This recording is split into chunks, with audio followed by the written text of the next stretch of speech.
The TNA X-Division has always been a place where boundaries are meant to be pushed. I mean, Mike Tenay never let us forget. It's not about weight limits, it's about no limits. And for that, the division has been known for some of the most exciting wrestlers ever, from AJ Styles to a more modern example in Speedball Mike Bailey, who just dropped the title to Moose. Moose? Moose isn't exactly a conventional X-Division champion, but he's hardly the first X-Division champion to make people wonder, what is going on here? Today we're going to take a look at some of the more unusual and unexpected title holders as we take a look at the top 5 worst X-Division champions. We're going to go in chronological order and start with a 2002 reign from X-Pac, or Sean Waltman, Syxx-Pac, whatever you want to call him. Definitely an interesting X-Division champion. Unfortunately, a lot of the flaws that came with this title reign were due to personal struggles with addiction, which he has since overcome and has talked about candidly. But after leaving WWE, Sean Waltman did join TNA as Syxx-Pac in 2002, and he wasn't the biggest name in the world, but on that roster, he definitely stood out, bringing some kind of star power. And as a result, he would quickly win a vacant X-Division championship in a ladder match. Behind the scenes, though, Waltman was grappling with a serious addiction to crystal. In an interview with Steve Austin, he openly shared that he was using just before his match with AJ Styles, hiding in a bathroom stall while Styles, still very young, tried to discuss the match with him. He openly shared that he was smoking just before his match with Styles, hiding in a bathroom stall. This obviously affected his focus in the ring, and Waltman even admitted that he couldn't remember the finish to the match.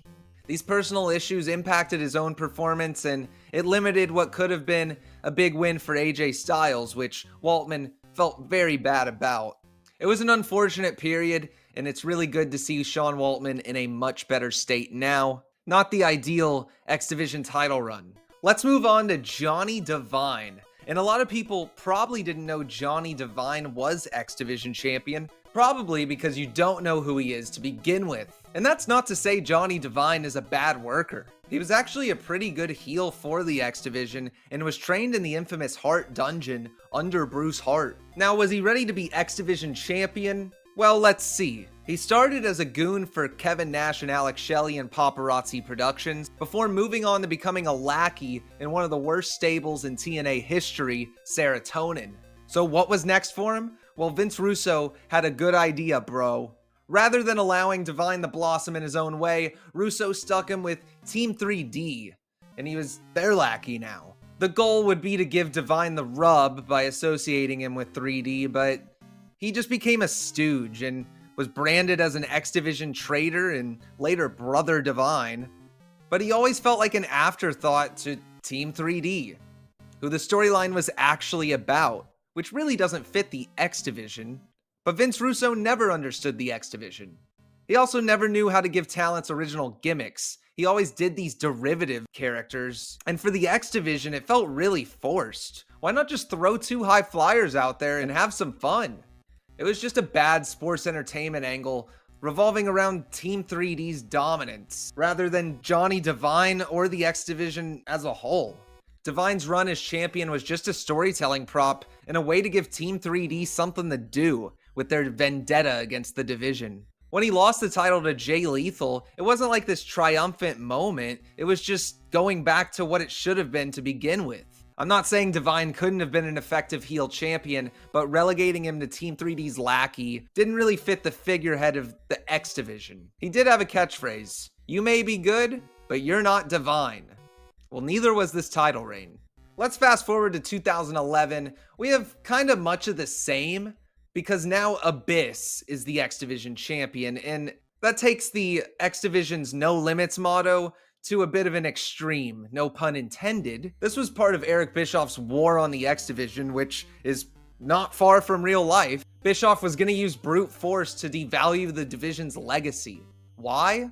I don't know. He doesn't like it. Abyss defeated Kazarian for the championship, now calling the X-Division championship the Extreme Championship. He also started carrying around the Art of War and quoting it. Didn't realize Abyss was such a bookworm. I don't know what it was with Abyss, but creative always found a way to fail him. What is this? Why does Abyss always have to interact with some inanimate object? I watched him have a meltdown over Hulk Hogan's Hall of Fame ring. Usually he talks to a plank with nails in it, and now he's carrying around the Art of War? Where'd he get that? Does Abyss have a library pass? Anyway, this basically killed the division. It didn't add to the X-Division, it took away everything people liked. It was about destroying the X-Division spirit, and it was pretty successful in that. All of the previous X-Division stars were now pawns in Bischoff's anti-X-Division campaign. So Abyss wins the title, it doesn't elevate the division. You're probably thinking, well, maybe they have a hot, up-and-coming, babyface challenger that represents everything the X-Division stands for. And I'm not gonna say he doesn't stand for the X-Division, but Brian Kendrick was not the option to stand up for the X-Division.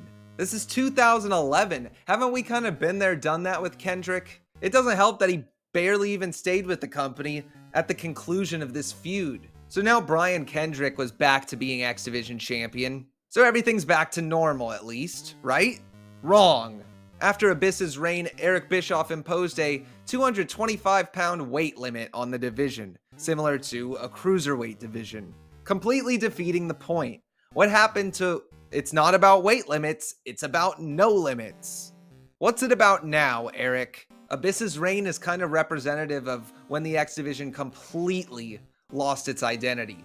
And that's thanks to our good friend, Eazy-E. Speaking of someone that just had no idea what to do with the X-Division, we're gonna point to Billy Corgan of the Smashing Pumpkins, or NWA, as you may know in wrestling terms. He was running things in 2016, and the X-Division never exactly had a focus with him running creative. And in 2016, that was more clear than ever, as Mike Bennett won the X-Division Championship simply as a tool to be traded in for a shot at the World Championship.